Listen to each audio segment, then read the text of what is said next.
everyone. Thanks for joining us for another edition of Texas Insider TV, brought to you by the Texas Alliance of Energy Producers. I'm Jim Cardle.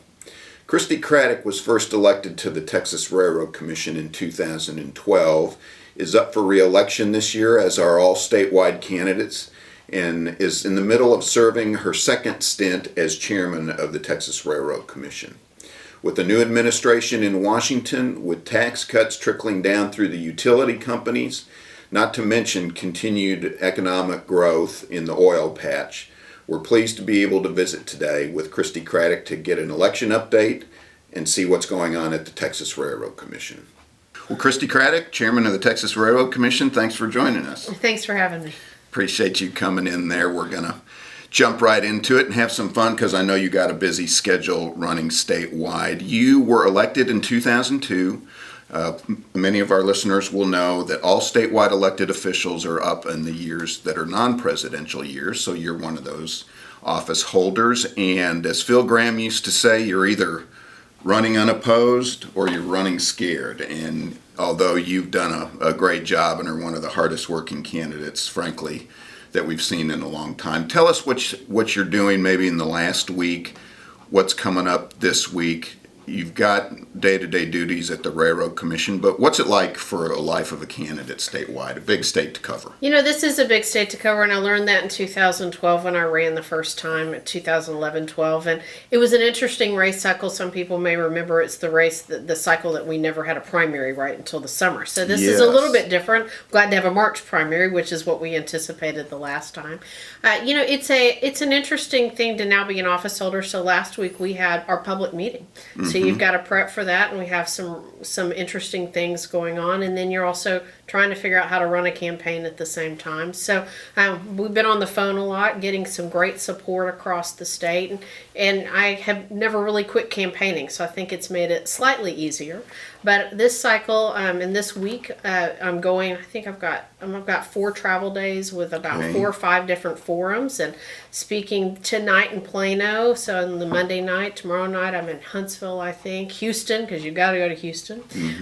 Back up in the Metroplex again, and I've been in West Texas quite a bit. And so, you know, you travel the state, and I spend a lot of time in the fall going all over the state too. So this is a continuation of what I think you ought to do. I always joke there's no oil and gas in Travis County. You have to get out and see what's going on in the real world. So love that. And in Travis County here, the home of Austin, and the blueberry in the tomato soup, as Governor Rick Perry used to say. As a matter of fact, let's move into that because you do have to work with the Department of Energy up in Washington, D.C. You have a successful track record here of managing this huge oil and gas boom that our state has been so fortunate to see. I hadn't anticipated it, but talk maybe about working with the Department of Department of Energy, and how you have been able to accomplish some things maybe in the last year compared to the rest of your term. What a difference the past year has made. Really? So I always say that I think it's a good example when the Obama administration was getting ready to walk out the door. We were watching as an agency 200 different rules and regulations they wanted to put in place or had proposed. Or really, 200? 200, roughly 200. Proposed? Had some that they put in place and or proposed. It's a lot either way. Today we're watching 7 with this new administration. So think about the difference just in the regulatory part of the world, what the difference is. So Department of Energy is a great place for us to work with. We work with EPA a lot, obviously, which we're doing great with Scott Pruitt as well. Has the philosophy from Oklahoma, not quite from Texas, but close, of having and letting states regulate themselves. As far as oil and gas, you're looking at a regulator who's at the oldest oil and gas regulatory body in the entire world.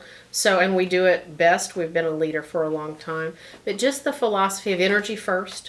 We're appreciating that U.S. energy, but we're leading in Texas, of course, is the most important thing that we do in this country. It's a job creator. It's a revenue creator for the state and the country with tax dollars, rainy day fund dollars. But it's also, most importantly, it becomes national security for us, right? So if we are producing our own energy, we really are producing national security. We don't have to do business with countries who don't like us. And that's where I think We've got a Department of Energy that's really leading on that, as well as he's out talking about how we create our own energy and develop it.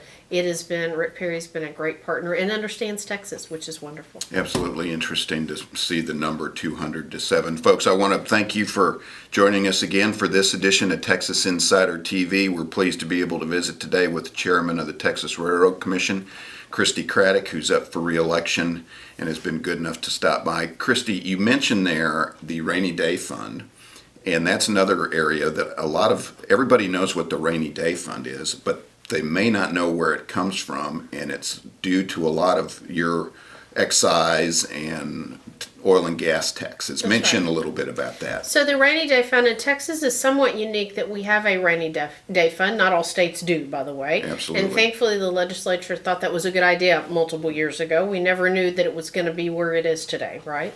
But it is funded by severance taxes, which are paid when oil and gas is produced. So the oil and gas industry is paying for the state, frankly, to have a rainy day fund.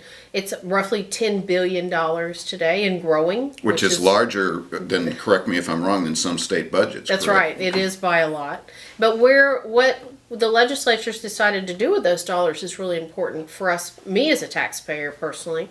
We're using it for some school issues, public school fund, but we're also using it for highways. We all know roads are important. We're using it for water infrastructure projects as well. So with frankly, the industry is putting a lot of money into the state, and thankfully the legislature's decided to use it wisely. So when you look at roads, $6 billion is coming out of that rainy day fund to try to get our roads in better shape, which that's a long-term problem when you've got a big growing state like this. So I think the legislature, we're blessed to have it, but people forget rainy day fund is oil and gas, and we wouldn't have it without that. Okay, I want to come back to the oil and gas economic future here in a minute, but first, let me ask, because you have identified here in the last month or so and been getting some well-deserved attention, but I know after the Donald Trump tax cuts and the House and the Senate dickering up in Washington, D.C., Congress passed the tax cut in December, and it's being implemented. It's trickling down to all these job and wage increases, but you identified one in particular area that I thought was interesting. As I mentioned, you've been getting credit. Talk about this utility company, which impacts everybody, utility concern that you've been working on, and what the outlook is for that, if you can. Well, one of the things people forget that we do at the Railroad Commission is gas utilities. So we regulate the rates and gas utility rates, specifically gas utilities. Okay. And so you've got a corporate tax cut. Hooray, hooray, finally, from 35% to 21%. Well, by statute, those tax rates are built into yours and mine. If you have a gas utility that comes to your house, they're built into those tax rates. So one of the things I instructed staff to do last week was look at what we do because of tax cuts. Nobody ever knew we'd have corporate tax cuts. So we need to make sure that those dollars that they're cutting that go back to their ratepayers. That's fair. That's where they should go. When you're talking about gas, you're talking about natural gas. I'm talking about natural gas that goes to your house. Yes. So when I mean gas utilities, that means the gas. Not everybody. Some people are on propane. Some people are all electric. But if you have natural gas going into your house from Texas Gas, Atmos, there's multiple companies in the state. We regulate their rates, and so we make sure that part of what they should be doing, and that's part of what we're looking at, is refunding somehow those rates back to the taxpayers or to the ratepayers of their ratepayers, because it's a 13-14% decrease in their taxes. I don't think by rights they should keep that 14%. So we need to make sure that it's fair, and that's what we've asked staff to do, is see how we rightly refund those dollars back into people's pockets. Have you had a chance, or is it too early? Will this be something that takes 1 month, 6 months? Imagine the utility companies are not the fastest moving, and they may not have had a chance to fully analyze it yet. And I think every state in the entire country is trying to figure out, and everybody's doing it a little differently. So what we've told our staff to come back to us, and we meet again in about a month. It may be before that we start having some answers. But we actually have active rate cases going on today, so they've got to figure out some answers before we can make decisions. So I don't know what the timing is, but we want we want to make sure we start it starting January 1st when these cuts went into place, which is good news for the ratepayers. Okay, in that same vein, in the utility regulation here, I'm looking at a press release dated December 6th of 2016 where Christi Craddick's been elected chairman of the Railroad Commission. And you said here, Chairman, through innovative regulatory oversight, the Railroad Commission has been a thought leader for energy states in keeping the public environment safe. Tell us a little bit about some of, maybe not your accomplishments, but you have a regulatory agency. You've got a huge industry out in the Eagle Ford Shale, the Permian Basin, and managing all this stuff. But if I can, talk about some of the things that in the last year or so you've accomplished with regulation and making the agency more efficient, whatever, that's making this a better agency for us. You know, to me, I think common sense regulatory without over-regulating is what you look for, but you got to protect the environment too, because that's important to all of us, and you want people to do their job. So one of the initiatives we did last year out of my office was called the Oilfield Relief Initiative. Okay. And basically, if you recall, last year we were hovering below 40 as far as the price. It's nice at 65 but a barrel today, but we're below 40. And look, if somebody goes out of business, that's a well that's offline, that's property taxes not being paid, and that's a job. So you want to keep people in place and keep them drilling as much as possible. You don't want to burden them with over-regulation, meaning more paperwork, for instance, more testing, unnecessary testing if we don't need that. And I think as a regulatory body, you should be looking for processes and functions you ought to be more efficient at anyway. Because just the volume, to drill a well, you have to have a permit. To set up a well site, you have to have a permit. Right. Just the paperwork. Just the paperwork, and we're now going much more since I've been there to online. Thankfully, we're getting there with some IT, but just it takes time on our side as the regulator to process those forms. It takes time on the operator side to fill all that out and comply. So we looked at about 12 different processes and rules that we felt like and got industry feedback, staff feedback, and we're still doing it's an ongoing process for the next phase. But to look at where we could, like stripper wells and marginal wells, keep them in online because that's tax dollars in the rainy day fund and property taxes that continue to be paid, and keep those in production, but also make sure that we weren't overburdening somebody. We think we've saved industry about $35 million in the past year. Wow. So that's one example of what I think you're supposed to do as regulator. Common sense regulation is really important long term, not over-regulating. But look, the other piece that we're doing is making sure we're using industry's dollars because we are funded completely by fees from the industry. Okay. We don't get any access to the severance taxes, by the way. Okay. It's coming from fees from the industry.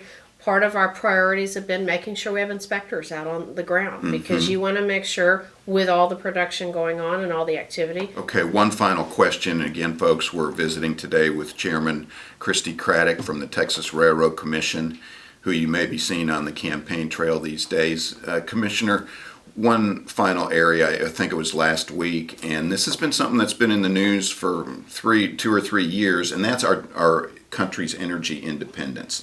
As I've mentioned, you've got oversight of a lot of the production out in West Texas. Then it comes to people will think of Houston to go even possibly exporting these days. But what's the outlook? As I was saying, the papers are starting to claim that the United States may produce more than Saudi Arabia. That's right. What's the outlook for maybe the next 12 years? Are we really, truly becoming energy independent? Well, 12 years is a long time to look at. 12 months, I'm sorry. I think that plus we're in an up cycle. So, even we thought even a year ago we wouldn't be much above $45 a barrel. Today we're at 65. Whether that's sustainable is a question. And if anybody tells you they know what the price of oil is going to be tomorrow, they're probably a liar. But where we are today, I think is $65 a barrel. And frankly, Texas is leading the way. So about half the rigs running in the country are coming from Texas. Really? About a third of the country's oil is coming out of Texas and climbing.